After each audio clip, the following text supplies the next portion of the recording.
I don't talk much about my Vietnam times. I usually say I don't recollect or I don't recall these years. That's because you didn't go! I'm Mindy Robinson, and you're watching another episode of Red, White, and FU Unapologetically Patriotic. Today, we're going to take on Chief Stolen Valor himself, Nathan Phillips.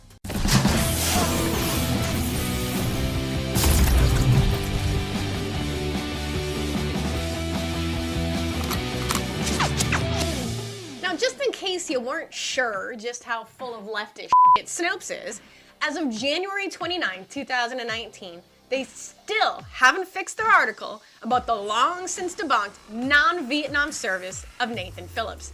Now, it all started with the smirk heard around the world as leftist media were jumped into a story without knowing facts or context or even watching the video. I know, shocker, I know. So Snopes goes on to say that the label did not, as far as we can tell, originate with Nathan Phillips himself. Oh, except it most certainly f***ing did, and I can prove it, and I will continue to prove it as we go on. Now, this is what Snopes wrote. The question is, did Nathan Phillips falsely claim he was a Vietnam veteran? Snopes says it's unproven. What's true? Native American activist Nathan Phillips said he served in the U.S. Marines and told outlets that he was a Vietnam Times or Vietnam-era veteran. What's false? This is according to Snopes, not in real life. Contrary to what multiple news reports initially stated, Nathan Phillips was not deployed to Vietnam at any time during his military service. Yeah, nice try, Soros cronies. But it wasn't just news sources that listed him as a Vietnam vet. They pulled that info from statements Nathan Phillips made of himself, and it was more than just him saying it was the era.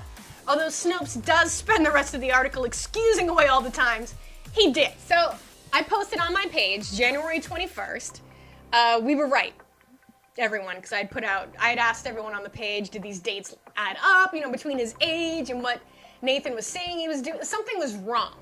So it turns out we were right. The dates did not line up. The Washington Post already had to do a retraction. At least they did that. And they said that he never served in Vietnam. Too bad, of course. There's an actual video of Nathan Phillips.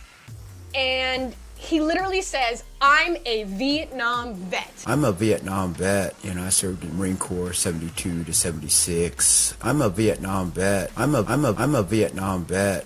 In the video. I served in the Marine Corps 72 to 76. I got discharged May 5th, 1976. I don't talk much about my Vietnam times. I usually say I don't recollect or I don't recall these years. That's because you didn't go! Look, all Snopes had to do in the first place is see if the dates match up. We did, and they didn't. I even posted this video we're talking about Nathan himself referring to himself as a Vietnam vet. That's in the Snopes transcript as well, but they still just don't think it's proof, even though it clearly as is. Now, in fact, he's actually implied multiple times over the years that he is a Vietnam vet. These are quotes from Nathan Phillips himself.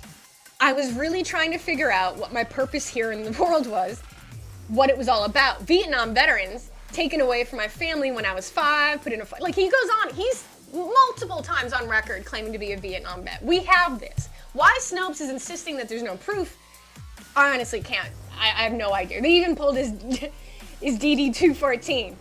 Phillips had spent 4 years in the Marine Corps Reserve and left in 1976 at the rank of private, or E1. The Marines said in a statement providing his personal releasable information, but we haven't obtained copies of his official service records to verify exactly when and where he might have served. And I'll show the shots. They're everything that normal human beings seem to pull that Snopes, supposedly a fact-checking site, couldn't do. Also, do you realize how bad you have to f*** up in life to serve 4 years and come out at the rank you went in at? In E1? Let me break it to you. It's a f***ing lie. He also wasn't a recon ranger like he claims. He was a refrigerator mechanic that went AWOL 3 times. Now, I love our military, but this guy was a piece of shit. Now, he has no problem collecting benefits and money from being a pretend Vietnam veteran now. There's multiple instances where he's used it to raise money about his own documentary and whatnot. Because apparently it only takes one day for conservatives to figure out fake news when we see it, because this guy was getting away with this for at least a decade. Now CNN, on the other hand, not so much. They continued to tweet the story that it was the Catholic school kid's fault long after it was debunked. I literally took a screenshot. You can see it was 20 minutes, 2 days, I think, after it was debunked. Look, Snopes is full of shit, and it has been for some years. It's only useful now when they have to agree with conservatives about something because, well, you know, it's killing them inside to do it. If Snopes says something's right and it goes on our side, then holy shit, that must really kill them. Now, I watched their articles change right before my eyes during the election when someone obviously greased their wheels to change their conclusions to favor Hillary and the rest of the left. Saw it with my own eyes. That's beyond deceptive. And this is the company that Facebook gives preferential treatment to fact-check all our news? Kidding me? So who fact-checks the fact-checkers? Obviously, no one. Here's a great article we'll include by Forbes about what happens when people try. It's very interesting. You want to take a look at that. You need to wrap your mind around the level of manipulation that is going on. Okay, comments from my Facebook page are hilarious, though. As always, they cheer me up. Oh, and feel free to troll Snopes, because they honestly deserve it at this point. I'm Mindy Robinson, and you're watching Red, White, and FU Unapologetically Patriotic. Please follow us on every platform that you can imagine. We're on YouTube, Facebook, Twitter, Instagram. The Facebook's the fun one. We obviously have their own website for any articles or videos that you missed. And don't fucking listen to Snopes. In fact, anytime someone tries to use that to prove you wrong in some crappy online debate, attach this instead. Just attach a link to this video and tell them to fuck themselves. Have a good day, America.